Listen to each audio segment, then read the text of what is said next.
Welcome to the Powerhouse Theatre Collaborative's latest Voice of the Actors podcast. Stay with us now as we introduce and explore the Colonial Theatre's resident company's latest production opening in central New Hampshire on August 9, the enduring Broadway musical standard and globally adored Fiddler on the Roof. I'm Dana Gardner, your moderator today.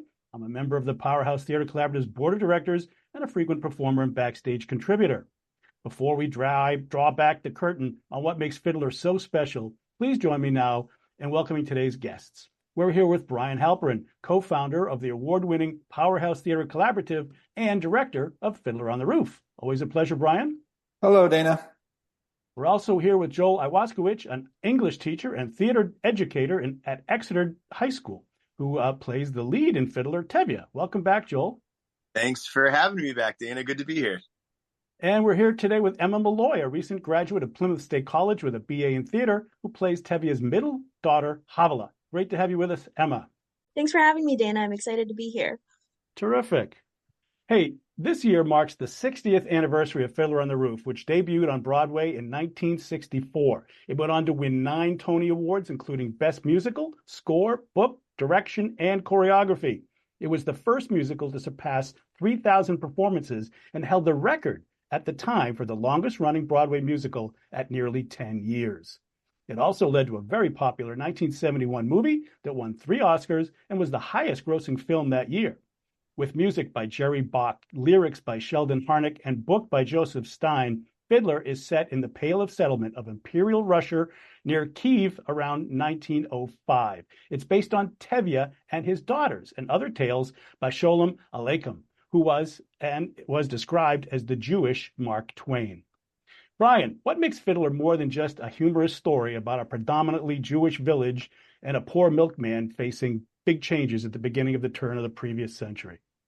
Well, what's so interesting about Fiddler is the fact that a show that's written so specifically about a group of people at a very specific time and place in the world connects to humans all over the planet, because simply it's about community, it's about family, it's about struggles and changing times and protecting your loved ones. So it's both so specific and so general at the same time that anybody anywhere in the world who's lived among people, who's had a family, who's essentially experienced humanity can relate to it in some way or the other. And it's also a play that you can relate to in different ways depending on where you are in your life and what your experiences are. So it's not only a play that you can enjoy the first time you see it, but you can grow. It's sort of your appreciation of it can grow over time as your life experience changes as well. It seems to me it's one of those plays that, like an onion, the more you peel back, the more you hear it, the more you see it, think about it, the more there is there. It's a very rich story. For sure. There's definitely a case where, as a book musical, meaning there's a lot of dialogue and character development, and it's not just all sung. You're really getting in very short bursts. None of the characters except for Tevye get a huge amount of stage time, but you feel like you learn a lot about them, and you can peel back a lot of these layers you're talking about in how they relate to each other and how they specifically, sort of relate through Tevye's eyes, as he relates to them. But it's really strongly written characters, and it's just something that connects to people. And it has, it caught lightning in a bottle. It was just one of those magical pieces that in 1964, these 3, middle-aged Jewish guys wrote this musical about Jews that some producers thought, who would see this besides Jews? And then, everybody all over the world has wanted to perform this and see it and be a part of it. And I'm not going to name names, but there's some musicals that have great music and sound and are spectacles and great to look at, but maybe not so much of a story, not so much of an emotional connection. This is one of those musicals where you've got both. You've got great music and a great story and the human component there. Exactly. All right. With Powerhouse now entering its 5th year, how long have you been wanting to do Fiddler, and how does this perhaps have a personal, powerful connection for you? Well, Fiddler, I was hoping would be the first musical we produced. The 2 things I wanted to start with in 2021 were Our Town and Fiddler. But there was a tour of Fiddler going on that before the pandemic, they got interrupted, and the producers of that tour controlled the rights to the show, and I applied for it 6 times over the years before we finally could get the rights to do it. So that's the only reason we waited till now to be doing it. It would have been done right away if we could have. And the same reason that I wanted to start with Our Town, since Our Town is all about community. Fiddler is really about a community of people facing challenges and how that affects them. And our Powerhouse mission is all about building community. So that was why these two shows were important for us to get into our seasons. But on the personal connection, my wife Johanna, our co-producer and co-founder of Powerhouse, we met doing a college production of Fiddler in 1993. So I can literally say that Fiddler on the Roof changed my life, or changed the course of my life. And everything that makes me who I am today stems from that meeting at the first read through of our college production of Fiddler on the Roof. And what role did you and Johanna play at that time? Well, I played Perchik and she played Seidel, so I had to watch her marry another guy every performance.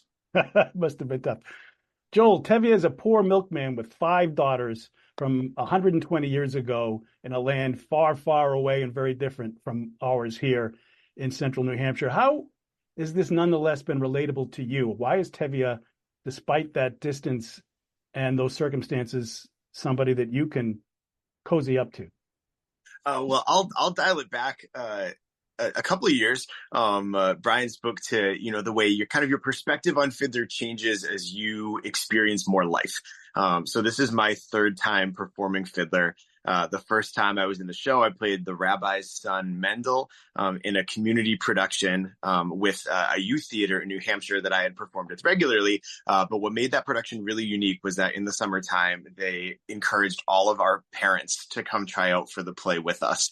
And many of them did. So for the first time, we had this multi-generational production that was about a multi-generational village.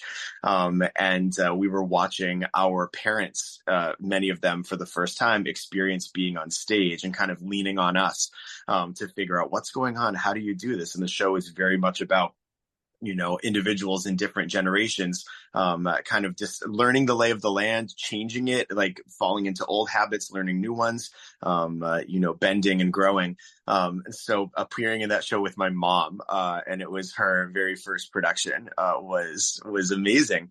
And then a few years later, as a senior in high school, I played Tevye in my senior class musical at the public school I attended and graduated from in New Hampshire. And back then, it felt very much just like a mountain to climb. It was like, holy cow, can I pull off the physical affect of someone who's older than I am? Can I sustain this Russian accent that I've never attempted in a performance before?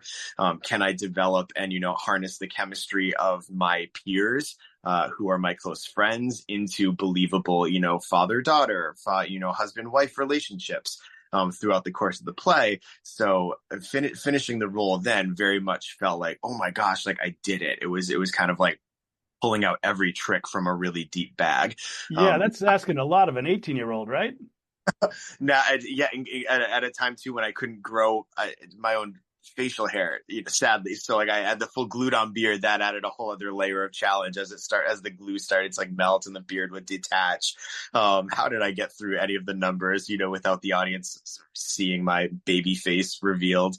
But now I'm approaching the show 18 years later, so a lifetime later. I have 2 kids who are 5 and 7, one of them a daughter. My wife and I just celebrated our 10-year anniversary. So this sense of the longevity of, a relationship that has involved building a family, the anxieties of raising kids in a world that, feels unpredictable and, consistently more volatile, puts me in a position where it's like, okay, I'm clinging to the stuff that makes us stable while also trying to remain nimble, and honoring things that our family hold dear while also teaching my kids to be adaptive, and to be responsive to the things around them. And I'd say, without a doubt, my experience parenting is way less rigid than Tevye raising his daughters. But let's just say, like, without spoiling too much, the family changes a lot in the second act of the play, and navigating that path. As the character reacts to these shifts, these surprises, these moments of compromise, is intensely relatable in ways that it certainly was not when I was 18. And it really doesn't require that much work to imagine, standing in those shoes, and living through some of the things that Tevye experiences. So even though he's incredibly different from me in a lot of regards, now we share a lot more in common. And without a doubt, I know that other folks in the cast, folks in the audience, they're going to be watching this and imagining themselves, sitting in the same, in the same chairs, walking through the same parts of this village, having the same conversations, and it's gonna strike a lot of chords. Well, we mentioned that there's a lot of different ways of looking at this, that it's very deep and rich and will impact people depending on their circumstances. But it seems to me one of the major things that's going on with this play is how to accept and manage change that's foisted on you, change that happens regardless of what you do or want. And that's kind of a universal thing. Do you break? Do you bend? How do you manage that? Is there something about Tevye and his wisdom in facing change that strikes you as something that you can bring to your life and maybe help the audience in theirs? Absolutely. As an English teacher, I'm constantly engaging with this idea of, thousands of different perspectives that one can adopt or that one can consider when looking at a work of literature, a current event, a poem, a word choice. With my students, I'm regularly pointing out, where are we coming from as we look at this? Why do we think that way? Why would the writer have felt differently? What could be a different interpretation? And just inviting, constant, inquiries into the possible. And it's not so much about getting it right, but it's about figuring out, okay, what could be and how do we support that idea? And Tevye is incredibly adept at playing with the possibilities of looking at it one way, but then looking at it the other way. A refrain that you'll hear from him in his monologues is "on the other hand," and you can tell that he uses this as a survival mechanism, because he understands that he's not in control. But if he can reposition himself, then he can continue to engage. There's something about it that's athletic, in that he sees a situation and he knows, like, I need to be standing on a different side if I'm going to make my way through it, or if I'm going to maintain, any sense of, power or influence that matters to me as a father, as, a figurehead in my community, obviously like a patriarchal community where, folks are looking to, a man, specifically to the papa, to make choices or to offer advice. And so he's constantly finding little shifts and little pivots that he can make. But then there are moments in the show where he asks himself the bigger question, like, can I bend this much? And so he starts to confront his own limitations and the boundaries that have been set long before he entered the scene, when he considers, what does it mean for tradition to actually draw certain lines in the sand that you feel you can't cross. And so he not only is able to adapt in a lot of situations, but he's also humbled, I think, in the moments when he realizes that he's not, the final voice on certain issues, and he struggles. You can feel him wrestling, and that's clearly part of, you take it on back. Like the name Israel means, like, he has wrestled with God. So there's this sense of, him coming from a long line of these wrestlers who have been grappling with circumstances and their beliefs. And here he is again, finding himself over and over and over again in these tussles. Right. So we have a play that's got great music, a wonderful story, relatable by different people, even an element of philosophy and wisdom thrown in. It's kind of like a little bit of something for everybody. So I just wanted the audience to appreciate that. If you think it's just a bunch of musical songs, there's a lot more going on here. Emma, thank you for being patient. We're finally coming to you. And by the way, happy birthday. Thank you for joining us on your special day. Thank you. There are ways that we can understand more about Fiddler based on the time period in its release. In 1964 in New York, there were prominent thorny issues about race, the role of the rights of women in society, reality versus the promise of human rights and equality. Some big things going on when this play came out. And so I wonder, for you, does that have some meaning? How would you interpret this play if you could look at it through the lens of the time that it was written and produced? It's groundbreaking to see something like that on stage. Theater is always pushing the boundaries, and it's really powerful to be able to see, like, as a woman, to see women represented on stage in a way that is maybe not necessarily powerful in this show, but empowering. Being able to take steps that they haven't taken before and make their own choices in a world that hasn't allowed them to do that yet. And I think for Chava specifically, seeing her two older sisters blazing that path that is then not quite open for her in the way that she wants it to be, but she still chooses that. It's really empowering to be able to do that and to portray a young woman who is able to make her own choices. Again, not in the way her family wants her to, and not in the same way that her sisters have gone before her and done, but she does anyway. And your character, Havala. Chava. Chava? Well, yeah, Havala is the nickname, the little pet name. So the proper name is Chava. Yeah. She's Tevye and Golda's middle daughter among five, and she's only about 15 years old in the play, a shy and bookish girl, and she falls in love with Fyedka, a Russian and a Christian. So this is a heart-wrenching reality, and this confrontation that she has with her father, Tevye. For me, it's probably the climax of the play emotionally. Yeah. How do you relate and prepare for such an intense scene? Ooh, it's heavy. Joel and I always have to joke around a little bit afterwards because it's so hard to go on and do that. It's totally heart-wrenching. She's made this massive decision that is going to change the course of her life. I, going into this process, was thinking, well, I think that she's like convinced herself that because Tevye has bent for the older two and didn't want to at first, that even though he's told her no, he's still gonna bend when he finds out. And then is faced with this terrible reality that she's gone too far. He can't bend for her, and there's nothing she can do about it anymore. Like she's done. She's, as we've talked about, Bryan, she's been baptized. She's officially left the Jewish faith, and that's kind of it. It's oof.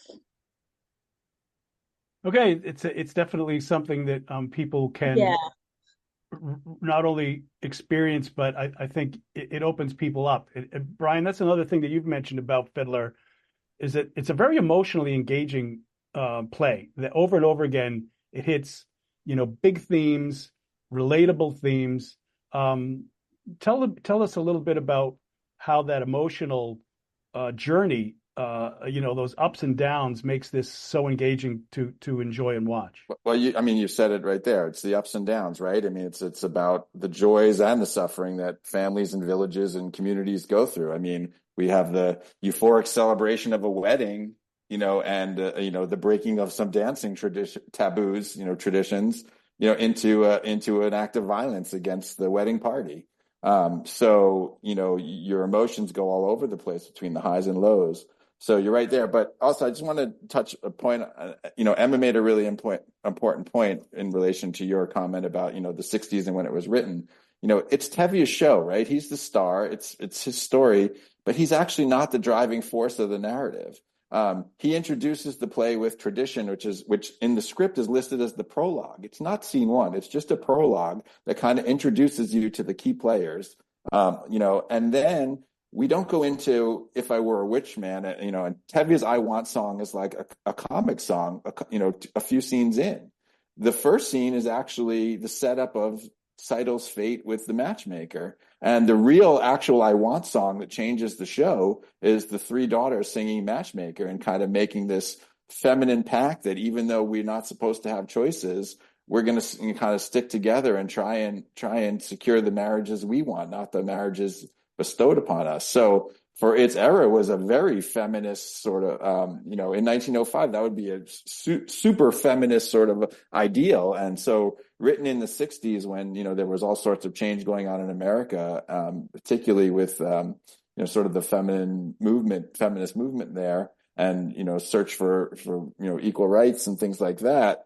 It's very, in that regard, could be looked at as a product of its time. But I think people forget that it's really the daughter's choices that forced Tevye to act. It's not Tevye really as the protagonist making choices. It's Tevye reacting to the things that are going on around him. And, he's compelling because we have compassion for him because of how he reacts and, that he doesn't pull the, he usually tries to pull the I'm the papa, listen to me, but almost every time he bends to the will of the women in his life because he loves them. So, he's sort of in the patriarchal world, he's sort of a progressive in that regard, but it's driven by the women in his life forcing him to react. Joel, do you want to weigh in on this context of social upheaval and change in the 1960s and how it's then portrayed and relates to Fiddler? Absolutely. I think also looking back at this time, think of how impactful youth were in response to, the Vietnam War and looking at, this wave of, youth voices speaking, counterculturally, within the hippie movement and beyond. When I think of the three daughters, if you look really specifically at what happens for each of them within the plot, it's not a story of Tevye rescuing them or Tevye making their dreams possible. It's a story of Tevye accepting the dreams that they're choosing for themselves or the paths that they're blazing on their own. And so the question really is not truly oh my gosh, are they going to do it? Because he's constantly in these situations where they've told him Dad, this is what we've chosen to do without you. And it's how, not what will they do, but how will he respond? Will he accept it? Will he not? And even to speak to, what Emma shared in that scene between Tevye and Chava at the end, which as an actor is quite devastating. It's a really exhausting experience on stage. I don't think I've had too many experiences like this, even playing the role previously, where a scene like that landed as heavily and needed to be, shaken off quite literally when we got off stage. But the play doesn't end there. And I think there are older plays where that would have, like you had said, it feels like the emotional climax of the story. And I agree. But I think there are older plays where that also would have been the final scene. And the play would have ended and it would have been the tragedy of Chava. And, you would leave and realize oh, wow, sometimes you make a choice and, boom, there's just, right. Point and you suffer for it. You're punished. That's where Shakespeare would have ended it, right? Here we go. And this is not that kind of play because the story is not teaching you a lesson of hey, careful what you say to your dad or be careful pushing back against authority because there's so much more nuance in the storytelling. I think you could honestly say, in terms of a Broadway musical, Fiddler is relatively anticlimactic. The last number is this really kind of understated, a lot of people are going to recognize the melody in Anatevka. This is not, okay, the full chorus joins on stage and they sing the rousing anthem one more time, or, you get the biggest musical moment. In fact, you get one of the most understated musical moments in the whole. Almost like a dirge, right? The last song is not sung; it's just music accompanying action. Is musical accompaniment for for a scene that does not have dialogue, and so it really just you see this rise and this fall, but it's also very obviously an incomplete story because it's setting up the beginning of what could be many, many more narratives for these characters. So I appreciate that, there's nothing heavy-handed about the way the writers have wrapped up this, this tale that they're telling. In fact, they let it settle. But as I tell my students, when a story reaches, that flat point, it's just waiting for the next conflict that's going to trigger more rising action. And so I think they leave you in a place not where you're going to walk away feeling like, okay, we got our resolution, whether it's Les Mis and all the dead people come back and they sing our favorite part, from Act One, or, a different show where at least one person gets this really emotional kind of wrap up to their story. Like, in Fiddler, everybody just the dust settles and it's going to rise again somewhere else. And to say, like, it's an incredibly honest story. Well, it's also, if you think about it in terms of resolution, the reason it doesn't feel like it has a resolution because it doesn't. I mean, the show ends with them leaving Anatevka and all going their separate ways to, it's not the end of their story. It's the start of their next part of their story, which is completely unknown to them. So I think, it's meant to feel sort of unfinished because, it's not. They're about to take a long journey to America. I mean, that's a start, not an end. Right, Bryan, you're placing this play in the context of an interpretation of immigration then in 1905, but maybe with lessons and understanding of immigration in general. Can you explain why immigration is an undercurrent to this production? Yeah, absolutely. I mean, I think it all comes back to, this is the backstory of, how Tevye, this could be like his school essay on how I became a refugee, like he's sharing with the audience what got him to this point, which is I had to leave my town, separate from several, leave some of my daughters behind, take my littlest daughters and my wife and go to a new world.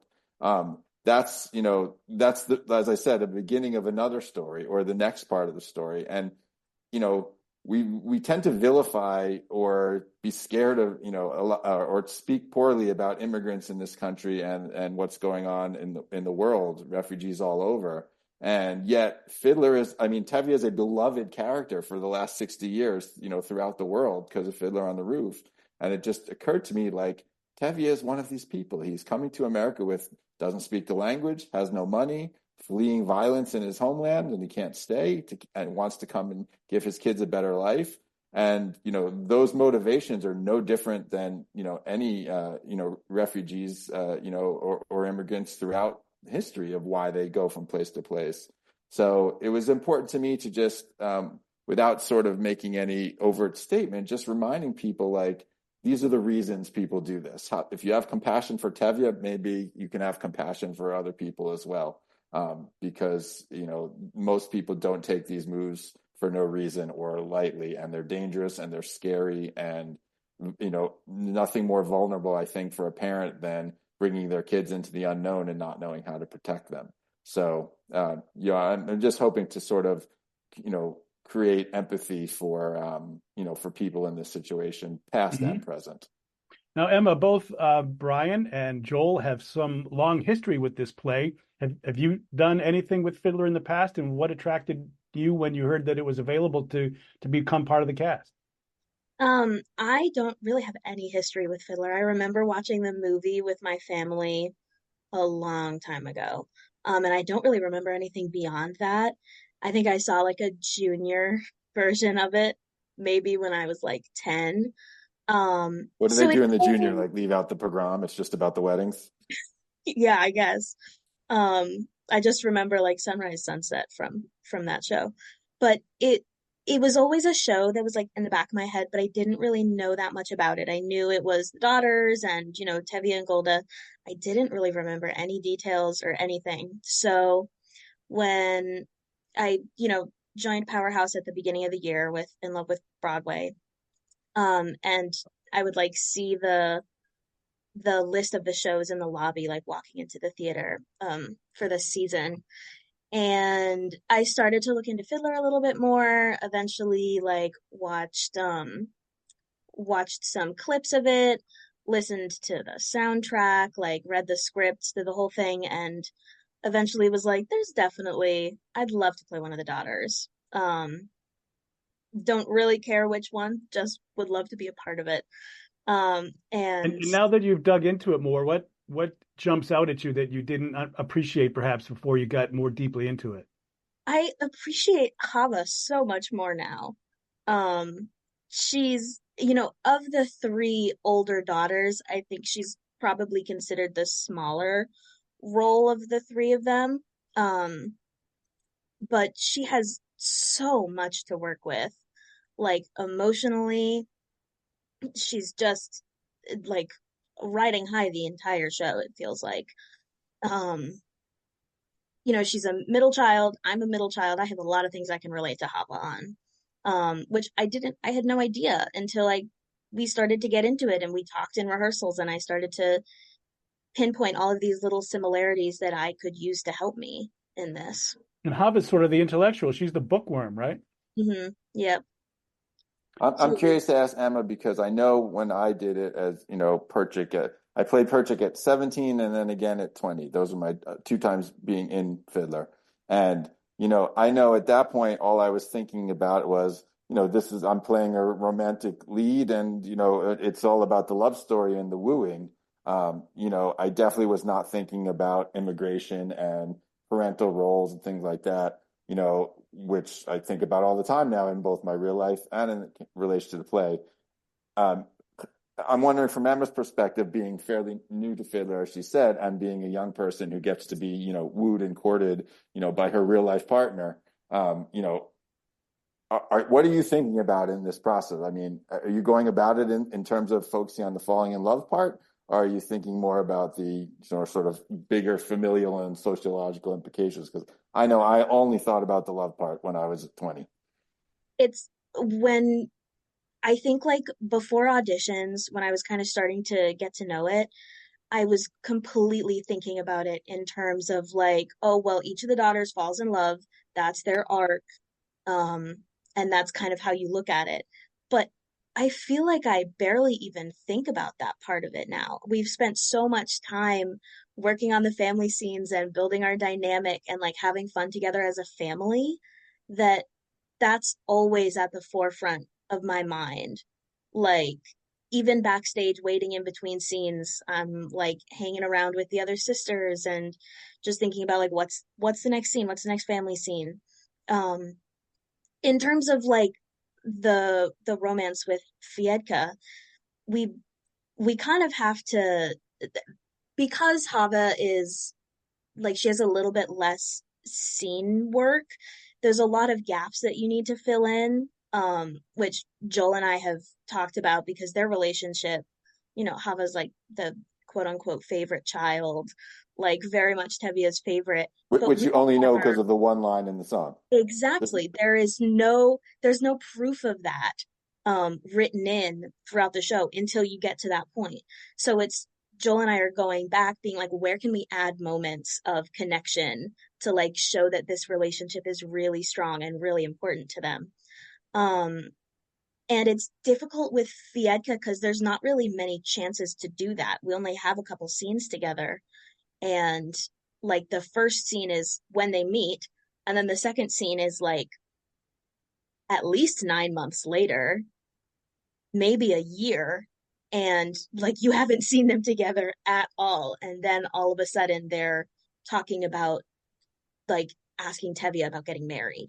That's where I think this show is so well written because there's so much in it. I mean, yes, it's a long musical. It's 2.5 hours. But if you want to look at all the sort of the subplots going on, you really get a good sense of all the three, lover couples, even though they each get 2 short scenes. Yeah.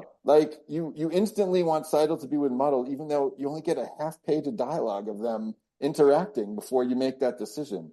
So there's something about the way it's written that you really fill in a lot of the blanks with your imagination and want all these couples to get together. But if you're actually talking about amount of dialogue devoted to setting up these relationships, it's very small. So it's a lot on the actors to sort of make that connection and, use what you have to work with to, let the audience fill in the rest. Yeah. And while it's great writing and succinct, I think it also speaks to the very timeless nature of these narratives, these stories, these plots, these relationships.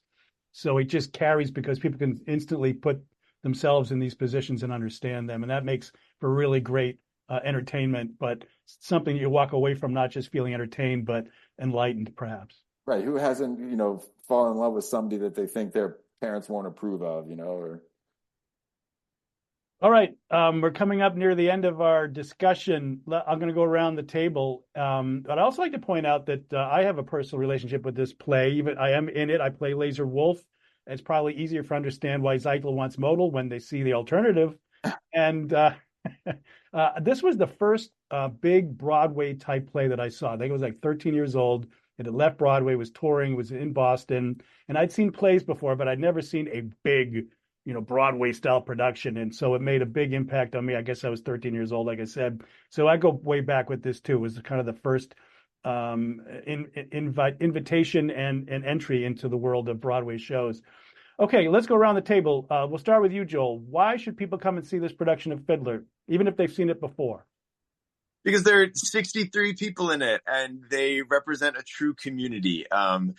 I love to say the drive to Powerhouse is for me from Exeter is too long, but it is worth it because of this family that Bryan and Johanna have cultivated. So when you see this production, you've got folks who are just dear friends. You have actual family members, across multiple generations. We've got grandparents in the show with their grandkids. It's such an authentic representation of what Anatevka actually is.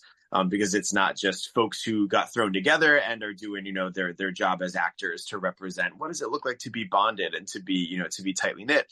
But it's actually a group of folks who are genuinely tightly knit and who are indeed cared for and guided by folks on the production team that I think many of us consider to be, chosen family in a way.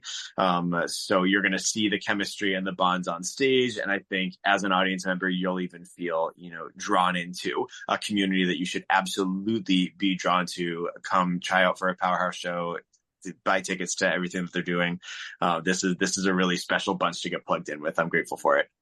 Now, Emma, you may have noticed if you go to community theater shows, even professional shows in New Hampshire, that a certain large percentage of the audience has gray, white, blue hair. We tend to get an older crowd from time to time. Why is this a good show for someone under 40 and a great family entertainment venue as well? I think that this is such a powerful show. In the world that we're living in today, there's a lot of kind of societal norms that are slowly being broken down and spoken out against. So I think if you have a sibling who has broken the norm and kind of been excommunicated from the family, it's powerful. And if you are that sibling, then it's powerful. And if you're one of the parents, then it's powerful. And again, just the community. You should come for the community that Bryan and Johanna have been able to build. And who knows, maybe if you are under 40 and you come and you love it, there's spots in nearly every show for nearly every person, and we would love to have more people come in. Let's go, get on stage with us. 61 people, right? How many's in the show, Bryan? 62. 62. So yeah, room for everybody. Now, Bryan, Powerhouse won for Best Musical in the New Hampshire Theatre Awards last year with Captain's Courageous. I think that speaks to the fact that you put on very high quality performances and productions, top to bottom, soup to nuts. What should people know about the general quality and artistry of Powerhouse Theatre Collaborative productions? How do you get that kind of quality from a community theater set of performers? And how does that relate to why you should get your tickets now for Fiddler?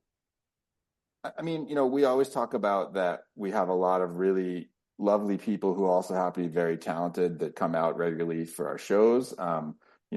We like to say our group's constantly growing. Emma and several other young people in Fiddler, joined us for the first time with In Love with Broadway and then have, tried out for every show since. And we love to see that. But we also, we do our best to make everybody shine. And, there are at least to have 5 or 6 people who are on stage for the first time ever in Fiddler on the Roof.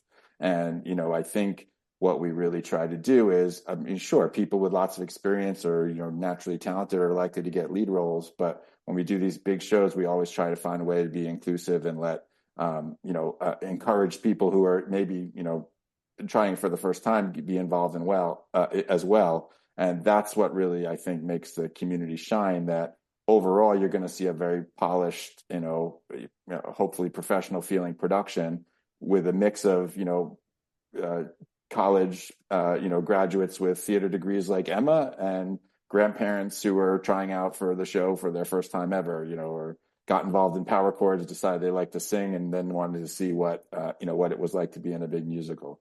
So, that's what, we love to, encourage and build. And, that doesn't mean every show will have room for 60 people in it, but when we can, we do. But, it's just about creating an environment where people feel comfortable to express themselves and try hard and share their talents and support each other. And, we kind of always say, like, our only rule at Powerhouse is just be kind to each other. And we usually let it all take shape from there. But I also want to ask you a question about why they should see our Fiddler, because Fiddler's been done a bunch of times in the Lakes region the last few years since the rights became available. And I do want to say, we are framing ours in a way that I don't think has ever been done before. It's certainly not that I've seen or read about, with our connection to sort of, I don't want to give too many spoilers, but our connection to the immigrant's journey that Tevye is going on. And we also use our Fiddler in a different way that I haven't seen done before. You will see our Fiddler, Case to Oz, on stage a lot more frequently than the Fiddler is written into the script to appear. And I think that it sort of enhances, what Joel has to work with in relation to the Fiddler, but also something different. And I just want to add one other thing before we close. We are also doing a stage reading of a play called The Immigrant in September, on September 7th and 8th. And coincidentally, Joel is playing the immigrant character in that too. That was cast long before he auditioned for Fiddler, but I think it actually works really well in that the reason we picked this play to do a stage reading of is it's a true story based on an actor / playwright who wrote about his grandfather's experience when he arrived as a Yiddish-speaking Jew in Galveston, Texas, around the same time that Tevye's family immigrates. So I wanted to show sort of, we've just seen Fiddler on the Roof. This is what gets causes people to move, and then let's show this play reading of The Immigrant, which shows what it might have been like for somebody like Tevye when they arrived in America. So, Joel will sort of get to experience the next step of Tevye's journey, even though it's through a different character. So we would encourage people, if they enjoy Fiddler on the Roof, to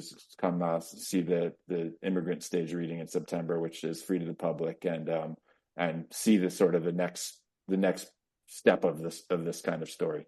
Right. And the Powerhouse Theatre Collaborative is a stone that doesn't gather much moss. It's rolling constantly. Before we learn about the 2025 season, which we will do and probably podcast about in the fall, tell us about the rest of the 2024 season at Powerhouse briefly, please. So other than The Immigrant, the weekend after The Immigrant, we have our first time theater adventure on the Prescott Farm campus written by Tess Hodges, called Alice's Adventure in Wonderland, where small groups of audience members will depart every 20 minutes on a theatrical journey with their very own Alice and White Rabbit to sort of search the grounds of Prescott Farm and AKA Wonderland and get a sort of a theatrical interactive experience based on Alice in Wonderland. It's going to be fun and funny. Prescott Farm and Laconia, right? Prescott Farm and Laconia, our partner on that event. So that's one thing. We've also just cast The Crucible, which is our Colonial show, and Emma will be in that as well. She's playing Mary Warren, and she's going to be amazing in that too. And you'll see a lot of familiar faces on stage in The Crucible, but some new ones as well, which is always exciting. And then we wrap up the season with our Power Chords holiday concert in November and a Christmas Carol in December. And then we start up again. And of course, The Crucible is the Arthur Miller play that is ostensibly about the witch trials in Salem, Massachusetts in the 1690s, but perhaps is about a bit more. Yes, you could say that. We'll leave it there. Joel, any last thoughts about why Fiddler is such a big deal for you and worth seeing? It's such an honor to be able to step back into a part like this. I joke. I played the part at 18 years later. I'm playing the part again. So I'm due for another go at Tevye in about 18 years. So catch me when I'm 54 and I'm stepping back into the role. hell, like times are hard on everybody in a lot of ways, whether you're just exhausted or you feel, you know, a sense of despair as you look around at the world, or you're experiencing a transition in your life. Your kids are leaving your home, or they're starting kindergarten, or you are that kid who's going through big things. And the theater is such a beautiful kind of island to step onto and get the chance to maybe look at your own life, but at a distance, as you're empathizing with folks who are telling a story on stage, but yet still in the same room with you, breathing the same air. So give yourself a chance to come laugh and cry and think big things in a space where everybody else is ready to join you. And man, a lot of us will even be around afterwards to, talk about it in the lobby. So don't be alone. And the theater is a really great place to not be alone. Well, great. I'm afraid we'll have to leave it there. You've been listening to the New Hampshire's Powerhouse Theatre Collaborative's latest Voice of the Actors podcast. And we've learned about the newest production, the ageless and ever-pertinent favorite, Fiddler on the Roof, going up on August 9th, 10th, and 11th at the Colonial Theatre, 609 Main Street in beautiful downtown Laconia, New Hampshire. I'm Dana Gardner, your moderator. I'm a member of the Powerhouse Theatre Collaborative Board and a frequent performer and backstage contributor. And now a big thank you to today's guests for joining us. Thank you, Bryan Halperin, co-founder and award-winning Powerhouse Theatre Collaborative co-director and producer, or I should say co-producer and director specifically for the show. Always a treat, Bryan. Thank you. Say whatever you want, Dan. It's okay. Thanks for having me. Joel Iwaskiewicz, an English teacher and theater educator at Exeter High School, joins us. Thank you so much. We look forward to seeing you on stage in this huge and impactful role, Joel. My pleasure, L'chaim. And thank you, Emma Malloy, a recent graduate of Plymouth State College with a BA in theater, who plays Tevia's middle daughter, Chava. Thank you for joining, Emma. Thank you so much, Dana. And of course, mostly thank you to our audience for listening. Remember, tickets are on sale now at the Powerhouse Theatre Collaborative and Colonial Theatre websites. Do go to these original sites for your tickets, not the overpriced imposters, and also get involved yourself as an actor behind the scenes or a supporter of the many upcoming Powerhouse Theatre productions. Thanks again for listening. Bye for now.